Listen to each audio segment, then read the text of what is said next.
Welcome back. And we're going to talk about wireless. We've got a couple people here that do a little bit of wireless. And I think that, it's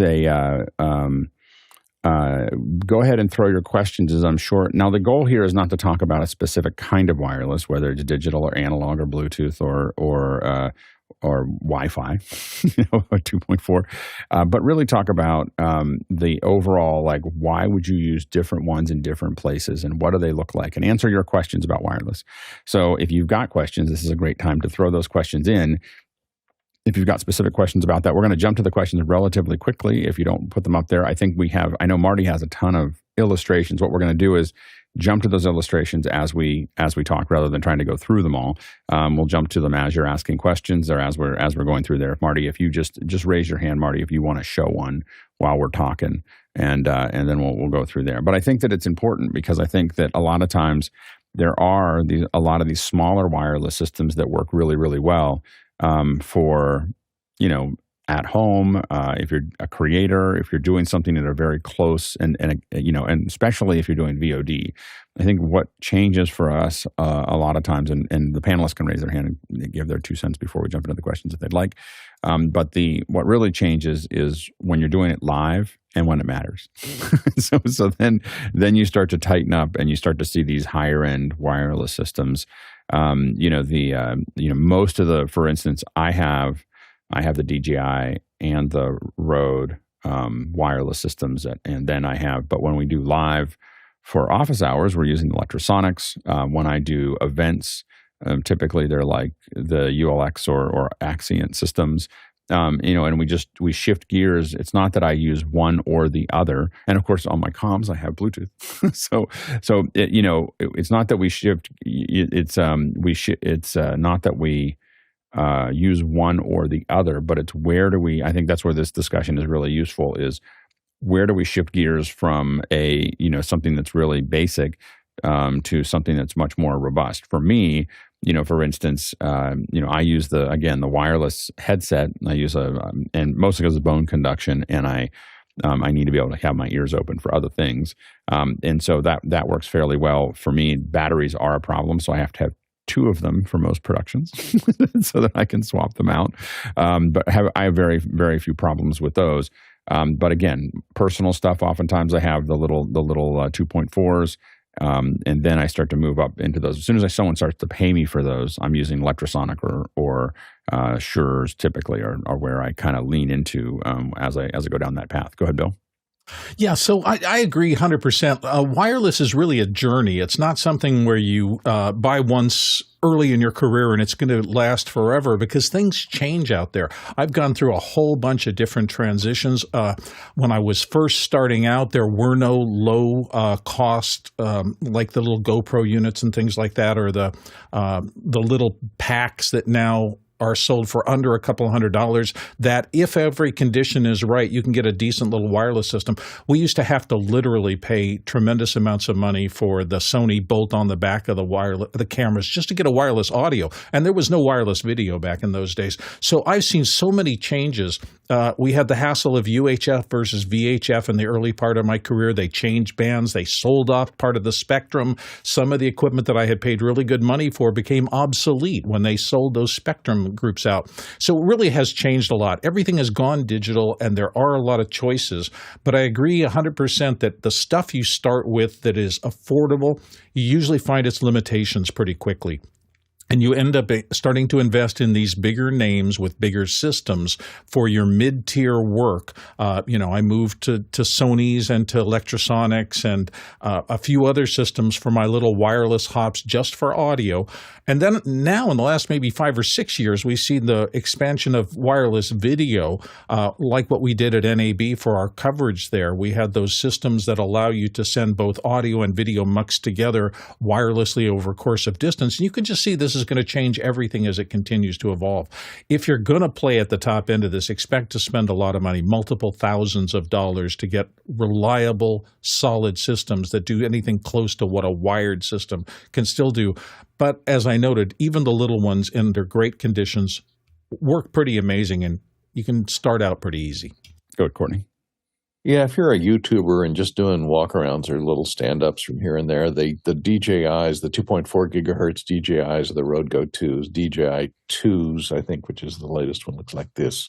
Gives you 2 transmitters and 1 receiver, and it's designed to plug into a phone or to anything. It has analog out and plus a hot shoe connector for connection to a phone or an iPad.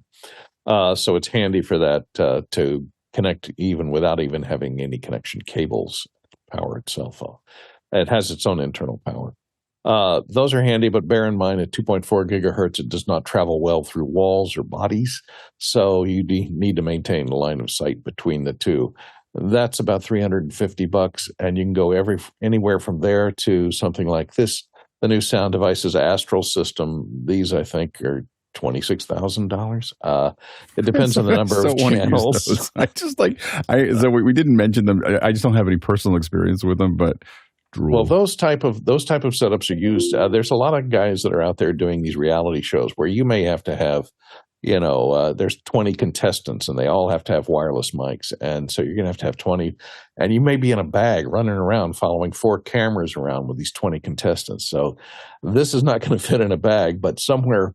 They'll have camera hops in the bag, and they will have all of the wirelesses going back to a truck that has one of these in it and external antennas pulling up, and they will pull all the channels in and ISO them and record all of them.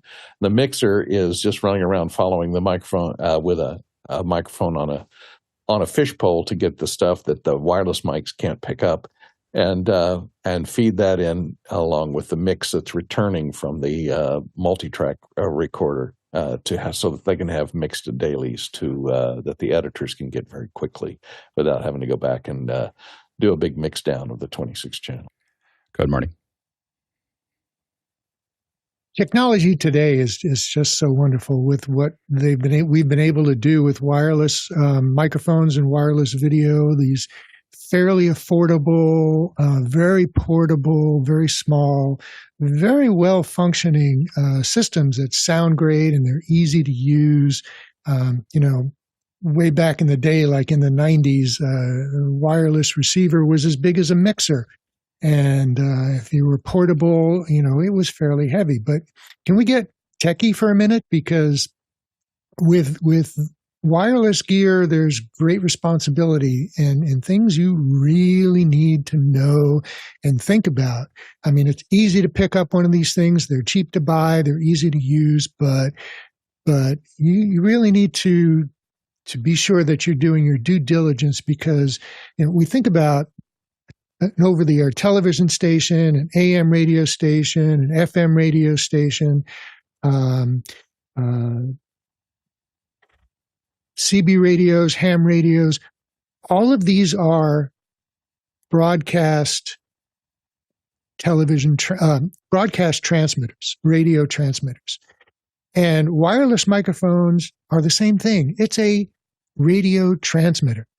And the FCC in the US and other government agencies in other countries, they tightly control what frequencies are available to use.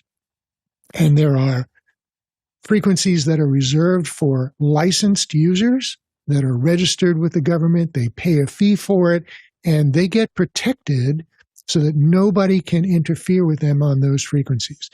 Then there are unlicensed frequencies that many of us are using for wireless microphones and other wireless devices in production. And these unlicensed frequencies are shared. Anybody can use them at any time, and nobody has protection against interference from anybody else. And that's something that's really important to remember. So when you're just picking up a wireless microphone, you want to be sure that you're using it on a proper band, proper frequencies.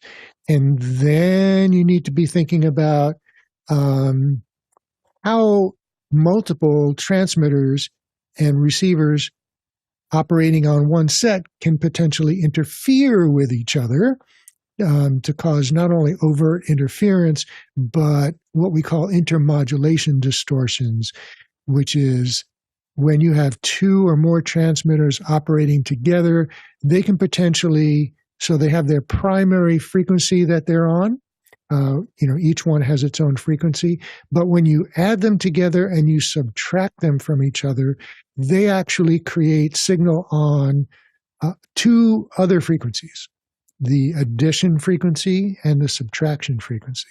So I can show you what that looks like. Let's keep it a little high level for the moment, and then we'll cut into it as we answer questions. Go ahead. Yeah. Sorry, I got myself lost in my... Mickey's my next. Thing. Go ahead, Mickey. I think both Courtney and Marty raise good points with wireless devices, wireless capable transmission devices, video and audio, being so accessible nowadays. So many people have acquired wireless systems without having the base level knowledge of how these work, because they make it so simple now. You turn it on, you press two buttons, they sync up. What many people don't know is they frequency coordinate automatically within their own system, not considering what other wireless things are happening within the environment.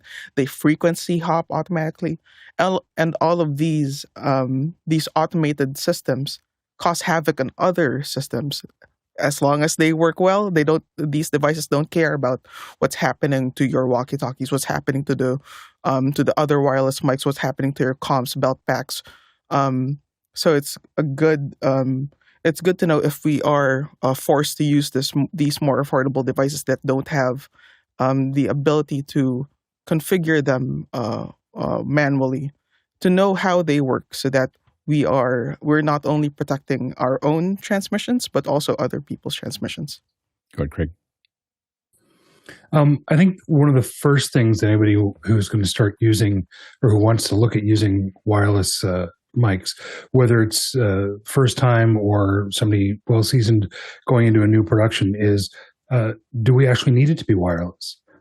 Before you start looking at it, is this something that actually you get benefits from? Because it's never going to be as high a quality or as safe as just using a hardwire.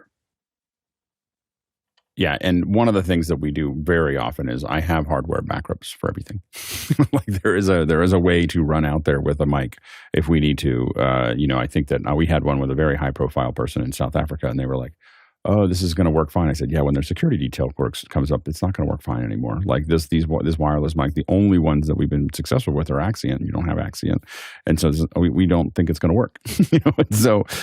And so we got them to put a SM58. Underneath the chair. We got them to test it. It was like pulling teeth to get them to test it. And if you watch the show, that high profile person is using SM58 on a wire because all the wireless fell apart.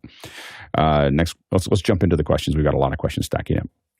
Absolutely. The first one today is from Michael Tan in San Diego. Is it still worth it to buy 2.4 gigahertz wireless systems when most everything operates at 2.4 gigahertz?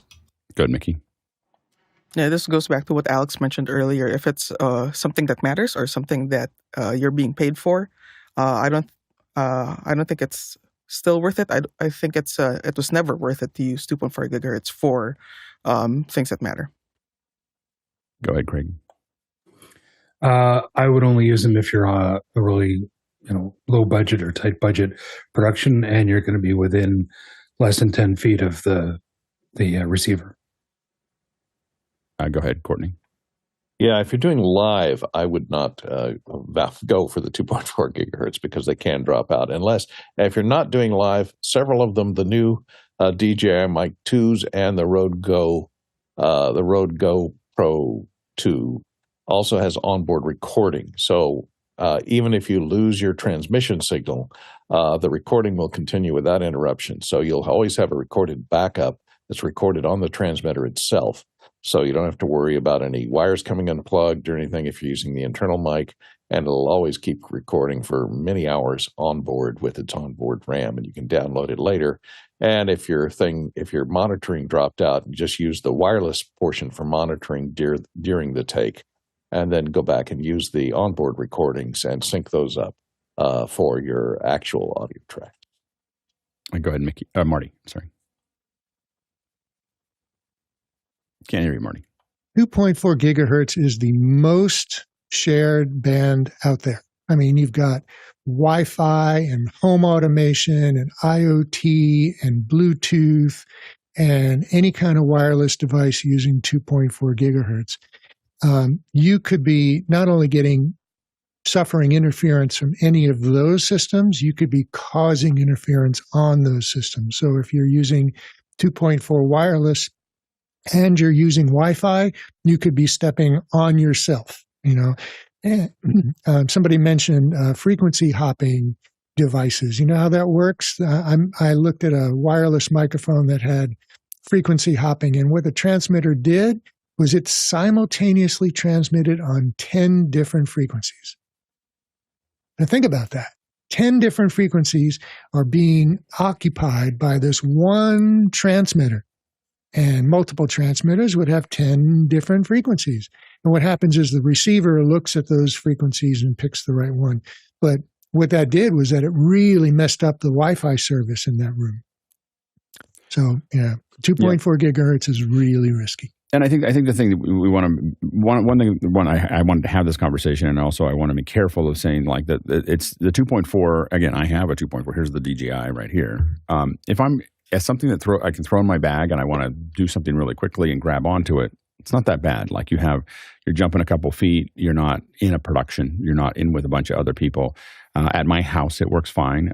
You do want to think about things where the receiver is not going through a body, like so that the transmitter and the receiver are both on the same side of your body. Those little things like that make a huge difference. I've had the receiver go 80 feet. I've had the receiver not go 10 feet. It depends on what's going on. And again, if I'm recording, so if you're these 2.4s, especially the ones that record, are incredibly valuable if you're a YouTuber, if you're not doing live events, if you're, because they're really convenient, they're cost effective, they do all the things you need to do. So we don't want to say that, I don't want to say that you should never use 2.4, especially because there are plenty of places where it'll work just fine. But as soon as you start to show up at an event, there's going to be a lot of people with the same 2.4 that you have. One of the big problems we used to have is we used to have the Sennheiser 100, E100, 100E or E100 or whatever, that everybody had. And the first thing you did, like I taught people, the first thing you did when you bought a 100 is you open it up and change the frequency. Like just move it away from where it is, because nobody else did that. So they just all sit on, because these are all reporters who are not tech people. They bought a mic, they turned it on, it worked. They were like, okay, well, this seems to go well. Except all of them are using the same frequency at NAB, trying to cover the event, and they're all stepping on top of each other and everything else. And so, but I will say that the key here is to really think about that as you're making, and what I'm hoping we kind of cover in this conversation is really you're making decisions, and there's not one that's good or bad, or one that's too expensive or too inexpensive. It's just that you have to look at it and make qualitative decisions about which ones make sense for this mission. And they all make sense for some mission, but the big thing to get you in trouble is when you use ones that are too big for the mission. Sometimes there's just a lot of complexity. Like you don't need to be a frequency coordinator for a YouTube video, and some of those can be overkill. But then obviously when you really get in trouble is when they're underkill. Go ahead, Guy. Can't hear you. Sorry, the rough part with these 2.4 gigahertz, and I have the same one Bill has, these Sennheisers, they're not bad until they're bad.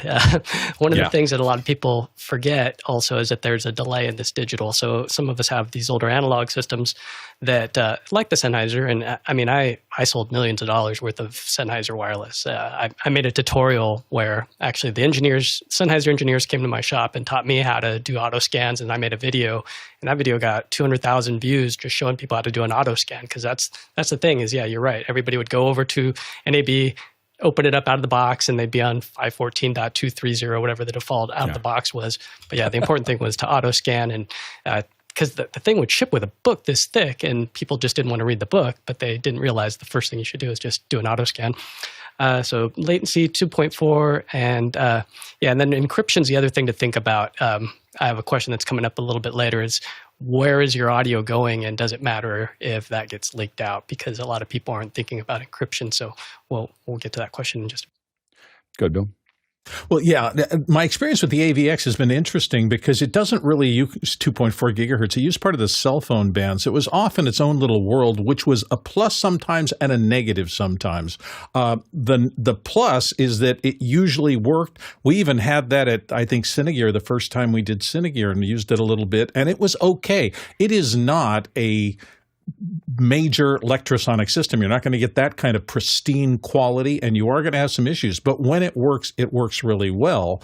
When it falls apart, and this, to Guy's point, you're in deep trouble because unless you have a backup system, there's no way you can get out of that problem easily. Even if it's frequency hopping and trying to find clear channels, I've had circumstances like at a big trade show where it kept hopping and trying to find things, and there were anomalies in the recording.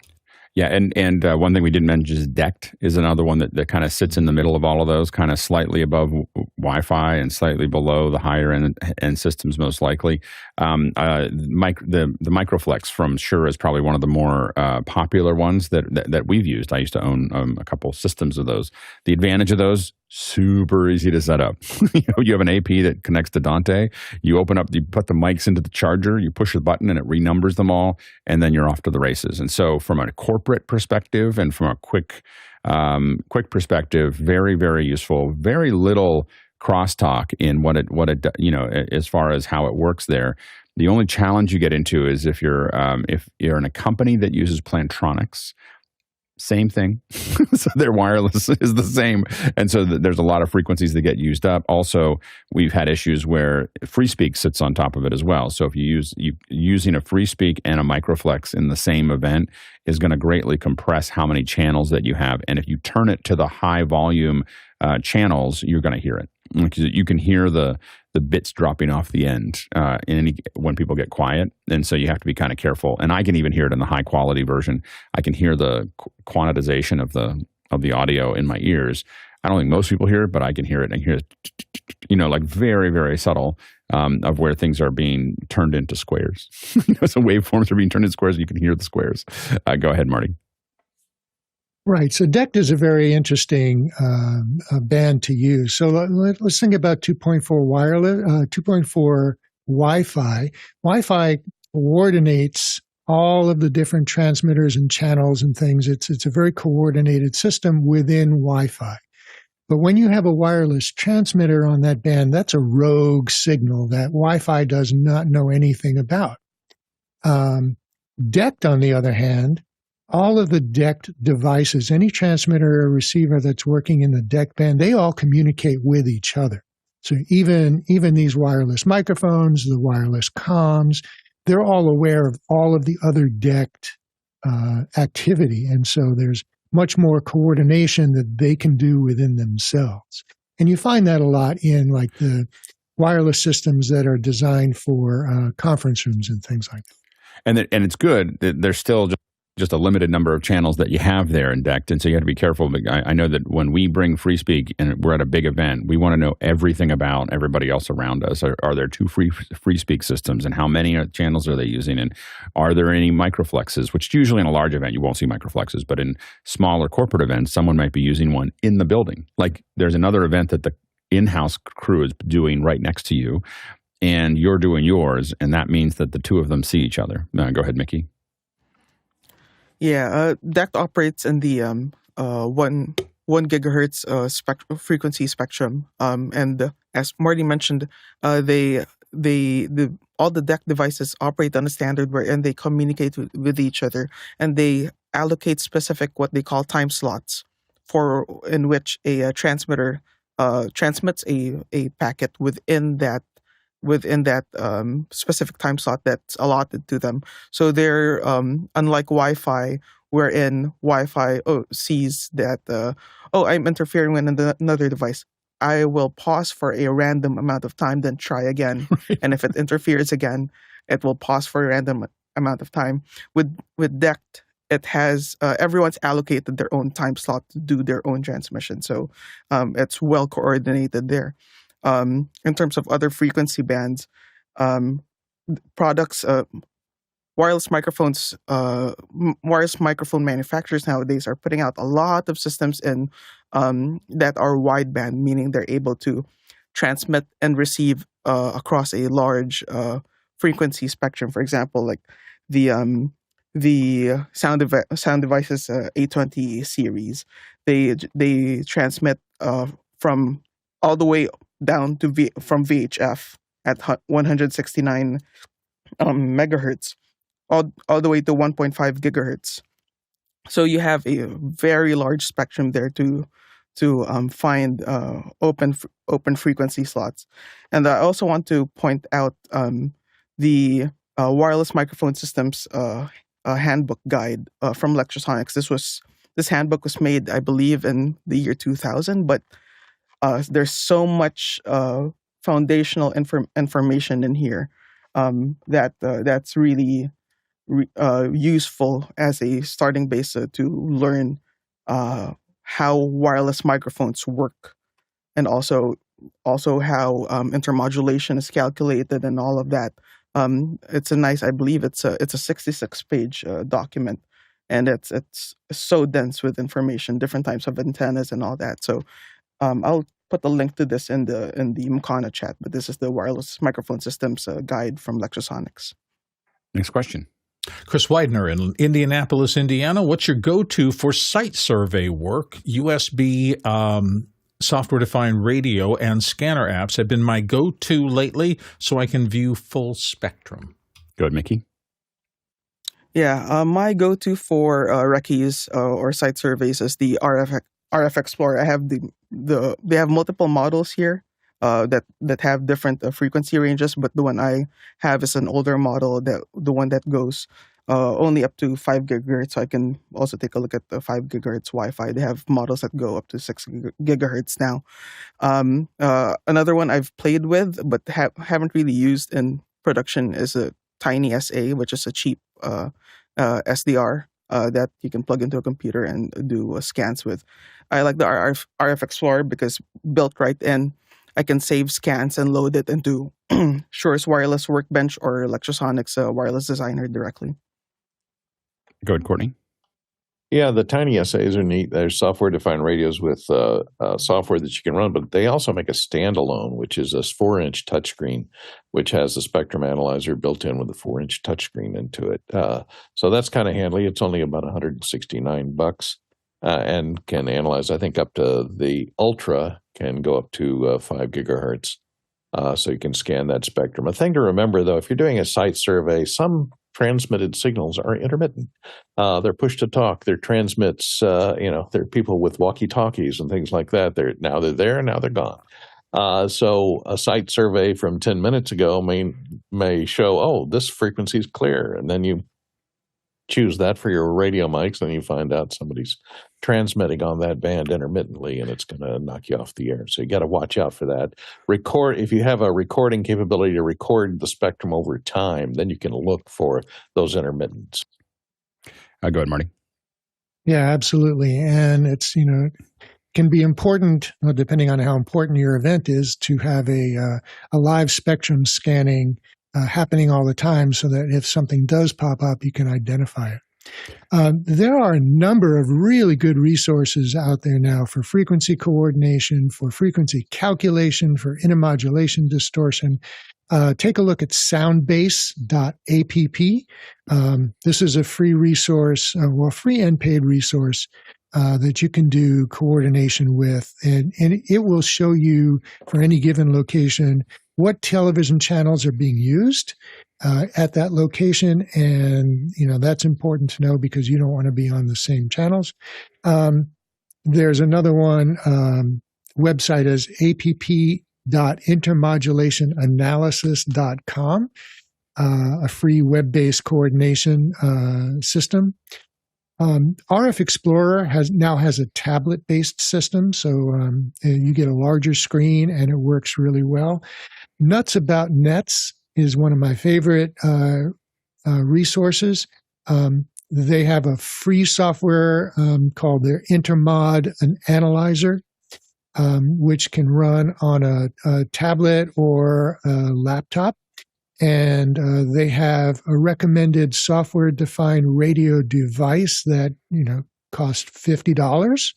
very, very inexpensive and works really well.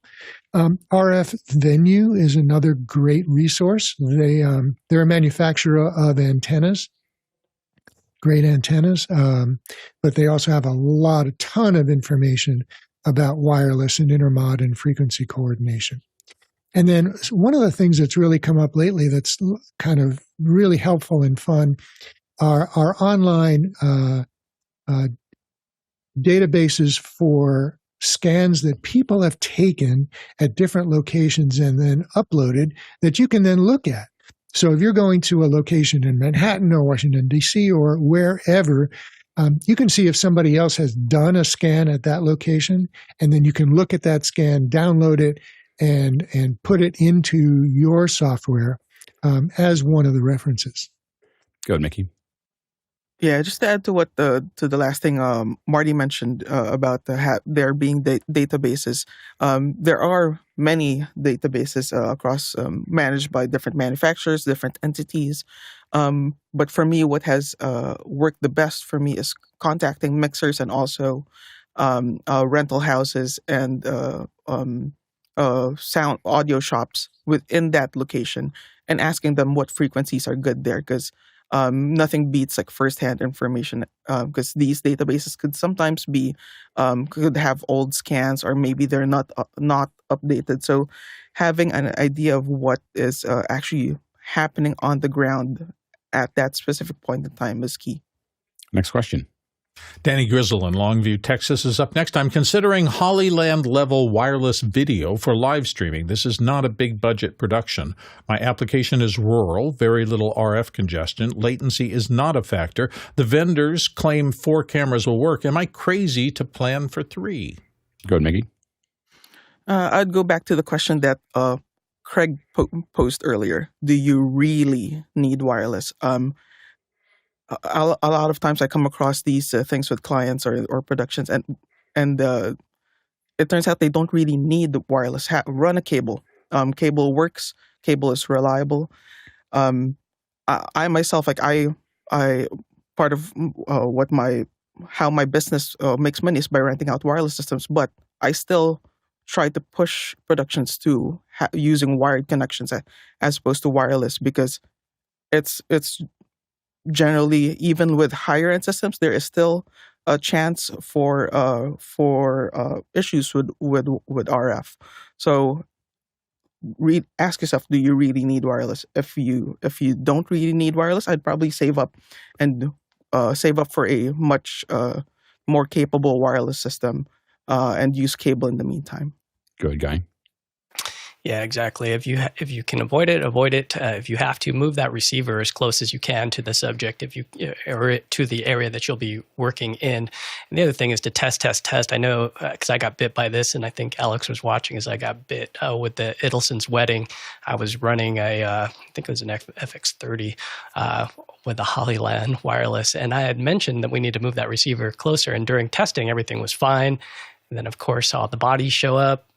So when everybody stood up, you just watch it in the stream. It just puked. You just got this rainbow data breakup, and it was horrible. I felt really, really, really, really, really bad. But that's the thing is rent systems or get people that have systems that are beefier, like the Teradek. You saw what we used it, and it'd be $100,000 system. So that's Vislink. That's the Vislink. Yeah, that one's expensive. Yeah, so Vislink or something more powerful if it matters. He's saying that this one doesn't.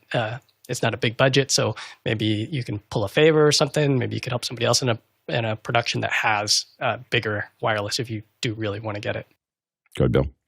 Yeah, and I was going to talk about NAB because we had those fabulous systems, and boy, they gave a great signal. We were able to report live from the show floor, but one of the things we learned was that if the transmitter-receiver path went past one of the big LED volume type walls, even that really high-level system would have difficulty. Yep. So it really is an environment versus a system thing, and you really need to plan your routes and maybe have repeaters in the system if you want continuous coverage.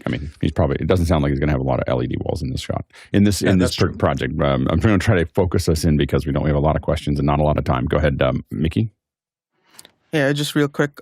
Cheap wireless works until it doesn't. Yeah. And a lot of times what we do is we mix and match. So we use, the cameras on sticks get wires. Like that's the thing is cameras on sticks get wires. Cameras that need to move around. We get, as I said before, we move that transmitter, the receiver as close to the camera. What is its movement, and how can I stay out of the shot and get that receiver right up there, right by the stage, right by where they're working? I'm working on a project right now where we're going to actually move the transmitter around, like just follow the camera. The camera needs to be loose, but what we don't want is for the camera to, we don't want it to be tethered, but it's a complicated place and things will break up. And so what we want to do is make sure that we keep that line of sight and we keep the distance at the lowest possible level. Go ahead, Mickey. Yeah, even cameras that move around can be wired. Have someone, a cable wrangler, wrangle the cable behind the camera operator, and that's done in even the largest of productions. Mm-hmm. Yeah, absolutely. Next question. Tlaloc Lopez Waterman, Dallas, Texas. What's the largest number of wireless transmission channels you've used in a video shoot? In theater, we go up to 24, 48, and more. Curious about video and film applications. Mickey? Yeah, I think in my experience, the highest in a video shoot would be in the reality show realm. Competition-based reality shows with 20, 30, 40 contestants, each of them having a wireless pack, and also add to that your multiple camera hops that feed wireless audio to the cameras themselves, and also your producers and directors' monitoring system. So I'd say probably in the 50 or 60 or maybe 60 channel range. Good, Courtney. Yeah, on scripted stuff, you rarely see a mixer with more than 12, maybe 16 channels. On reality shows, up to 48 for the reasons that Mickey just defined. Usually they'll have a central viewing area where they can monitor all the channels and record all the channels as ISOs, and the producers and directors will sit there and be able to monitor 6 or 7 crews that are out there, and each crew is following a different set of contestants, like in Biggest Loser, for example. They may be in different positions around the ranch. Next question. Guy Cochran in Seattle, Washington. What should we know about the Sennheiser Frequency Finder? And he's got a link to it. Good, Marty. Sennheiser and other manufacturers have this service available on their website that tells you what TV channels are active in your particular zone, in your particular area, neighborhood, state, city. They're very, very helpful because when you're planning your wireless frequencies, you want to avoid all of the broadcast television channels. That's about the extent of the help that they give you. They might also, depending on which one, they might also help you to plan your wireless frequencies to avoid intermodulation interference. Many of the transmitters have built-in smarts to do that already. When you choose a group or a channel, they're already pre-selected to not interfere with each other for the most part. But if you're mixing groups and channels, that can still happen. So they are very helpful as a good starting point, but there are better resources out there. Good, Guy. Yeah, a few years ago, that used to be one of the standards where you'd go there first and you'd just kind of get in the ballpark. But here's what it looks like when you actually have something like an SL2 with an 888, and you can actually do a scan. So as you hit the scan button, it'll do something that looks like this, where it RF scans, and you'll see spikes for like those DTV stations, and you'll want to avoid those, obviously, and you can see where things are clean. So that's just to give you guys an idea of what one of these scans looks like on one of these portable units, and Wireless Workbench and some of these other, if you're using an Axion or something like that, will give you the same type of thing, where it'll show you where it's clear, and it'll show you, and it'll actually suggest to you where you should put your mics, what frequencies, and you can automate it to where it just drops in for you, and you don't have to actually go in there. On this one, you actually have to go in there and punch it in and say select, but just to give you an idea of Mickey. What to use. Yeah, this goes back to what I think I was talking about earlier about there being databases managed by multiple vendors, manufacturers. Lexusonics has their own database where people can upload their actual scans as opposed to just relying on, say, databases of TV transmitters and RF radio transmitters. These are actual scans from actual users. Same with Shure. Shure also has their own database. RF Venue also has their own database. But I usually fall back to contacting mixers at the city or location, and also audio shops at that location, and asking them what blocks or what frequency bands work best in that area. Good, Craig. Yeah, from what I could see, that was a U.S. only list in that link. So that's one of the little drawbacks. The other thing is that there's so much, as was mentioned earlier, there's so many frequencies that are being used for hours or days rather than permanent. So doing a scan every time is all that I would even like. I would never consider just trusting a database without doing a scan.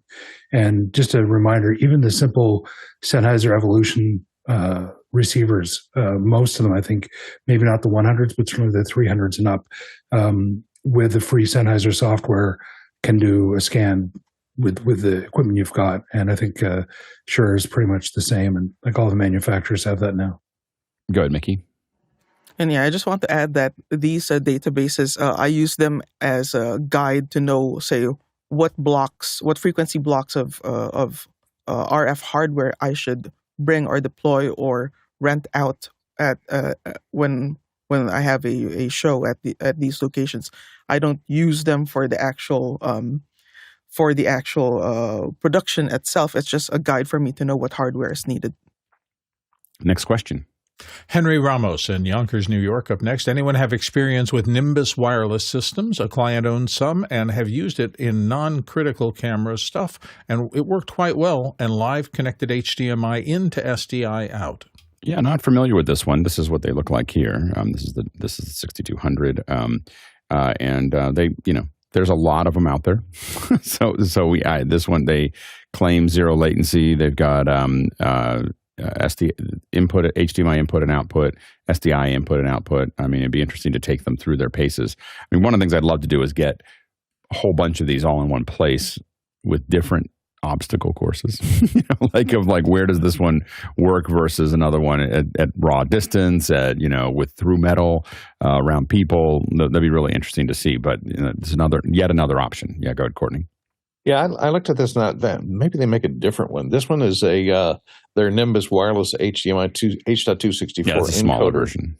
Yeah, and this one just transmits on 5 gigahertz Wi-Fi. So maybe you just have a receiver that's built into a laptop. Yeah, this one is tablet.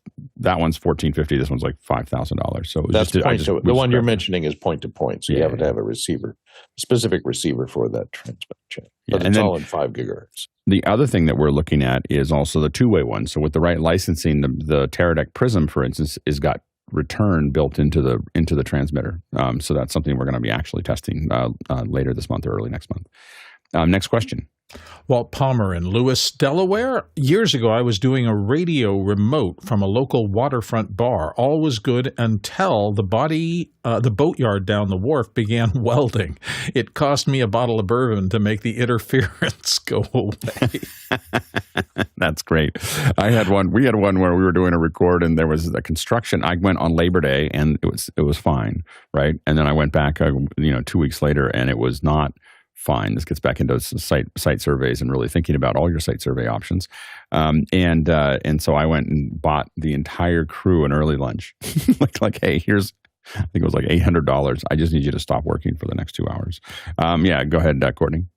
Yeah, you got to remember, anytime there's arcing electricity, that generates noise in the electromagnetic spectrum, especially if you're shooting underneath high power lines out somewhere. There's something called hardware noise that happens because the insulators develop soot on them that comes out of the air, and eventually, if it hasn't rained in a long time, little tiny arcs will go from that 20,000 volts to the tower itself over the insulator, and that creates hardware noise, which you can pick up on any AM radio. And it interferes with a lot of digital radios as well. So you got to watch out for that. And also bad connected neon.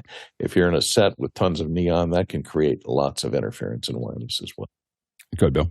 And sometimes you just don't know what it is. I did a shoot with a professional golfer in the middle of a golf course. I was handling audio at that point. I thought it was going to be smooth sailing all day. But every maybe 40, 50 seconds, I heard this behind the sound. And I was going, what the heck is going on? I fought it all day long. We had to blow tapes because it was in the middle of the wireless body pack on the golfer, back directly to the camera, pristine until it fell apart. As I was driving out of the golf course, I looked up and I thought, radar tower. The airport's radar scan would come around, and every time it directly came around to where we were shooting, it would destroy the signal. What do you do? Yeah, well, Mickey. Yeah, and there are certainly people that we call or refer to as RF vampires. Vampires that no matter what you do, you get hits on them. Like no matter what location you worked on them on a project five years ago, and you see them again on set, and they're still they still suck up the RF. There are people like that. I don't know why, but it happens. And there are poorly terminated SDI cables, BNC cables. Do the same. They spew out RF, as well as cheap LED lighting and also LED panels for LED screens. Spew out broadband RF as well. Next question. Next question comes to us from Clive Ludford in Kingston, Jamaica. When do you trade off size for backup recording, if ever? The Rode Wireless Pro has built-in storage for backup audio, but the Hollyland Lark M2's size and ease of deployment for EMG situations can't be beat. Thoughts?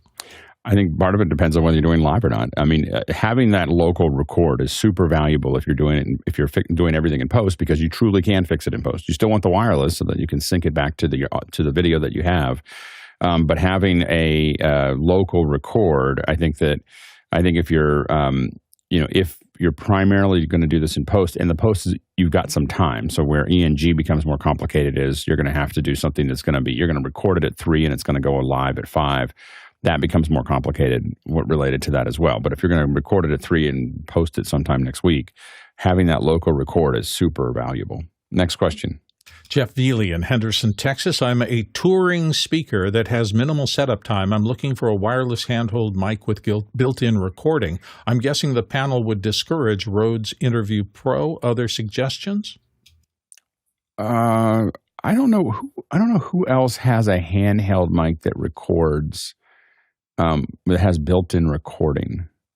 There's one out of England, but I can't remember the name of it. Go ahead, Mickey.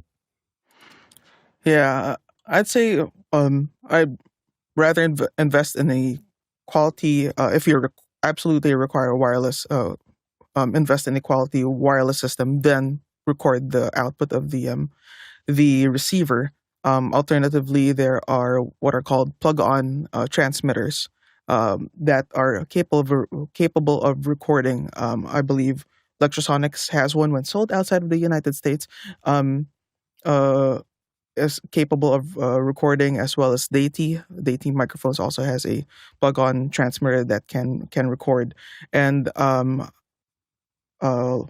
Devices also showed a prototype of a handheld microphone at NAB. They were asked about recording capabilities, but they did not give a specific answer about it. But their vague response alluded to it having. It probably works in Europe. If you're wondering why you can record in Europe and not in the United States, it's because of a Zaxcom patent. Go ahead, Guy. Yeah, here's that model that Mickey's referring to. It's a plug-on transmitter that you can put an SD card into, and they made the deal with Zaxcom so they could actually license this because Zaxcom holds the patent to recording on a wireless transmitter. So this model works, and then you could pair it with a higher quality microphone than what the Rode is. So I would suggest going just another route. I don't think I'd get the wireless from Rode. Yeah, no, I think that makes sense. Another thing that I was looking at, and I have no idea if this works at all or how good this is, but another one that we were talking about it is the Zoom. Actually, I didn't realize they made this little mic track, but you could theoretically record on that mic and then put a transmitter on the end of it because it's just an XLR in. But I have no idea if that works at all. At the price point, I kind of worry about it. Noisy. And Zoom in general is a little noisy. Yeah, go ahead, Mickey. Yeah, Jeff mentions in chat that he wants to clarify that the mic will also be connected to a portable PA system or PA speaker. I would definitely skip anything 2.4 gigahertz there. I when in situations where you could possibly get interference, a blast of noise from the interference could blast full range sound through that system. So I don't want to I don't want to physically damage people's ears. So I would invest in a good wireless system if you require wireless, or good cable. Cable works really well. Next question. Chris Widener in Indianapolis, Indiana. I did a show last night with 4 NDI cameras, mevo starts, on 5 gigahertz to record a retired theater teacher. The museum is in a 2.4 gigahertz noisy environment, but the mid-range 5 worked just fine. What's been your experience at under 50 feet? Go ahead, Courtney. Under 50 feet, as long as there's nothing between you and the receiver, would be fine. But the problem is the higher the frequency of the carrier, 5 gigahertz being one, the more it can be dissipated by steel, water, anything containing water, anything else. It won't travel through those things. So make sure you have visible line of sight between the transmitter and receiver. You should be fine up to 50 feet on that 5 gigahertz. Go ahead, Mickey. Yeah, it completely depends on the RF environment. It's all about signal to noise ratio. If under 50 feet in a bare Himalayan plain might work really well, but under 50 feet in New York City might not turn out so well. For example, the Himalayan example in Bhutan, I've had the 100 series Sennheiser G3s, the one that Alex mentioned before, work almost 3 kilometers in Bhutan because there's nothing there RF wise. So it's all about signal to noise ratio. Good, Marty.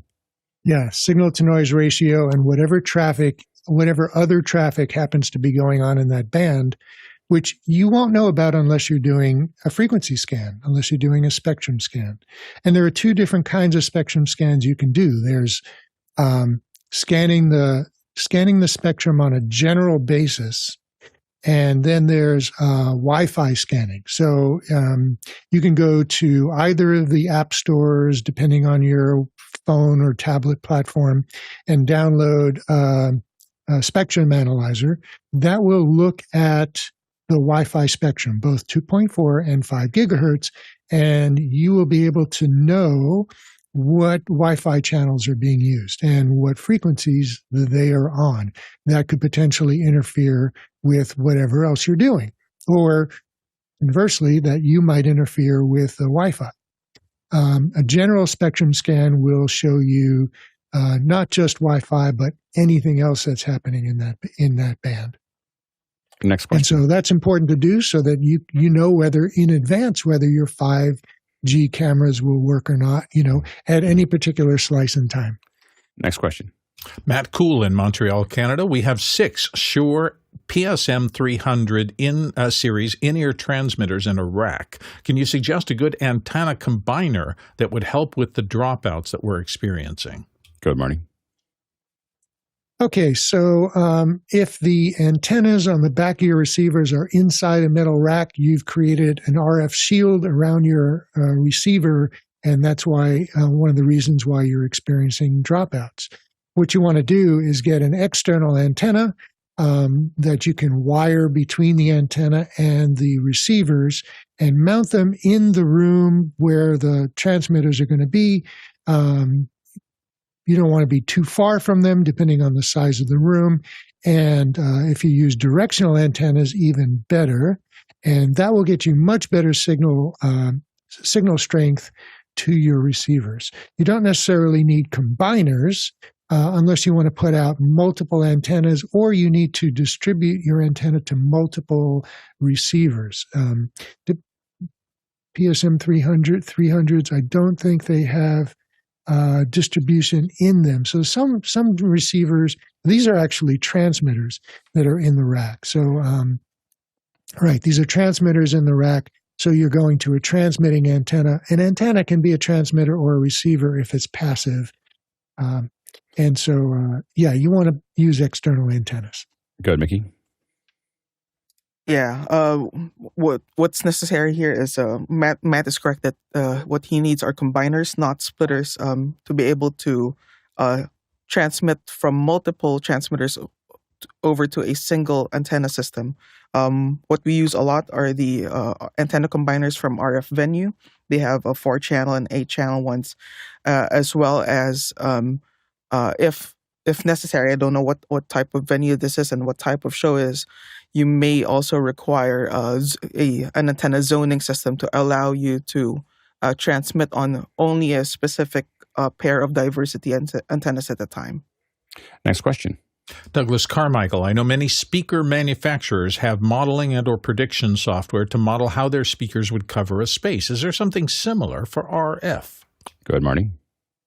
Yeah, there are some systems that can do this for, say, Wi-Fi coverage, for putting up access points in a building to make sure rooms are covered. But I haven't seen anything for use with wireless microphones. There are just too many variables to consider. But, in understanding different types of antennas, their radiation patterns, their rejection patterns, similar to how cardioid microphones, work, is important to mentally visualize what your coverage could be. Understanding what your tools can do is important. Go ahead, Mickey.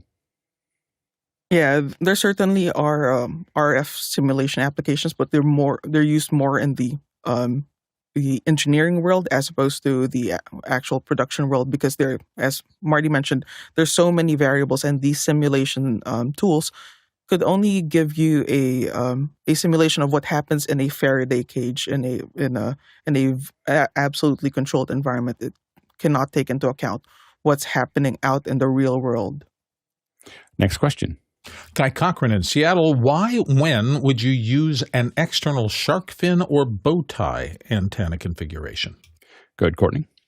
If your transmitters are limited to a specific area and you're not necessarily right on top of or right in the middle of that area, you can use Sharkfin antennas. They are directional, so that it concentrates the receiver's pickup to a specific direction.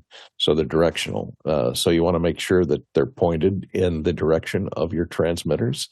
And they're good for use if you've got to be outside the walls of a set, for example, if you're on stage. Use Sharkfin antennas to get back to the sound card, and you don't have to move the sound card as frequently, or you don't have to move the receivers from the sound card to get closer if you've got problems. And you can put a pair of them up for diversity reception. Go ahead, Marty. Now, there are different designs, antennas with different designs that have different patterns, either pickup patterns or transmission patterns, depending on whether you're receiving or transmitting. There's the monopole, which is omnidirectional. There's the Sharkfin, which is highly directional. There's dipoles. There's bow ties. There are several other types of antennas that are intended for different applications, different directional behaviors. So take a look at the options out there.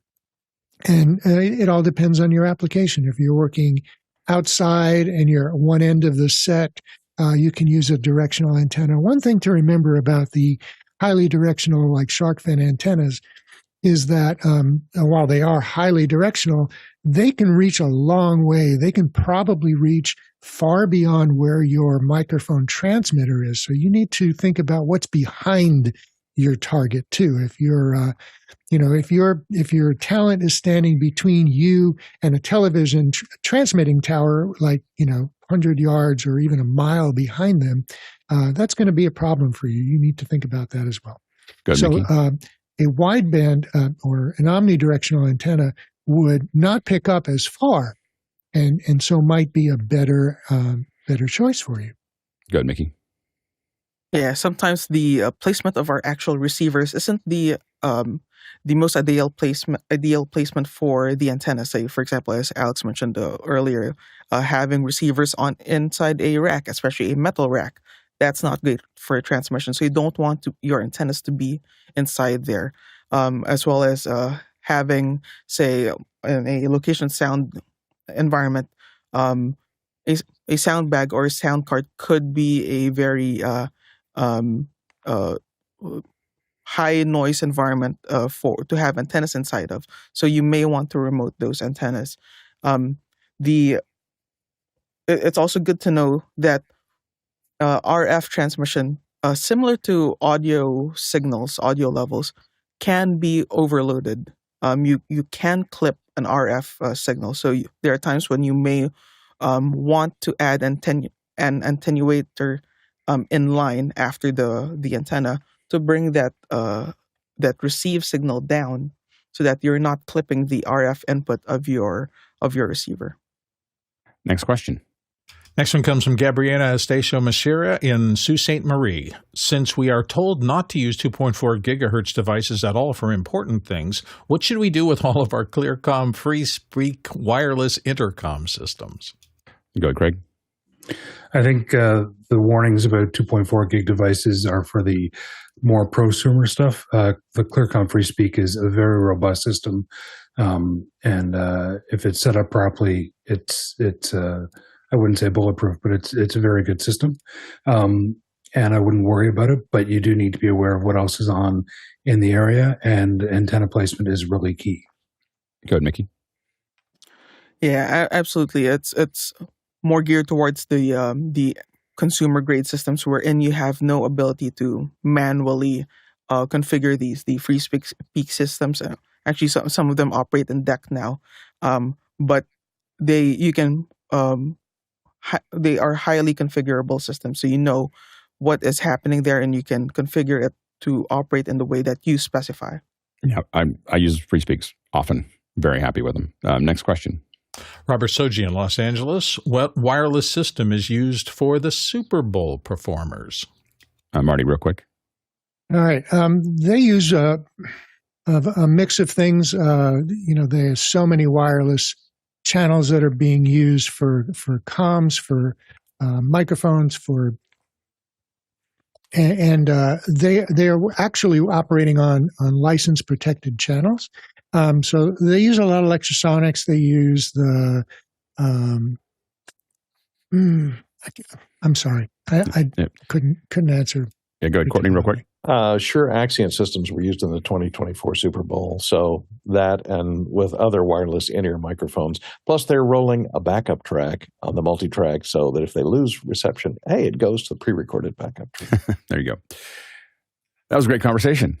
We didn't get to all the questions. You can either bring those back tomorrow or bring them back on another audio day. We still had a ton of audio questions, a ton of wireless questions, but feel free, if they were really audio-based, think about bringing them back next Wednesday as our audio day.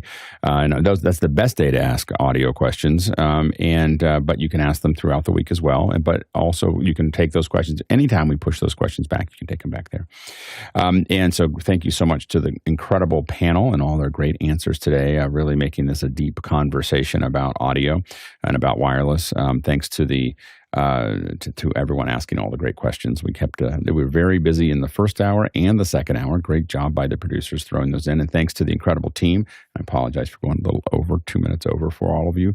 But thanks to the incredible team on the back end who makes this all happen. The development team, the management team, the production teams.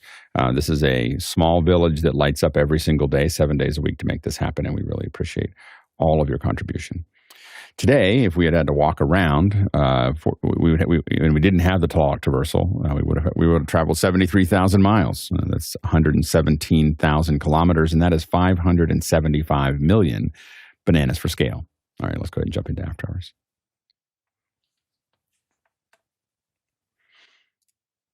I recorded ISOs of all of you.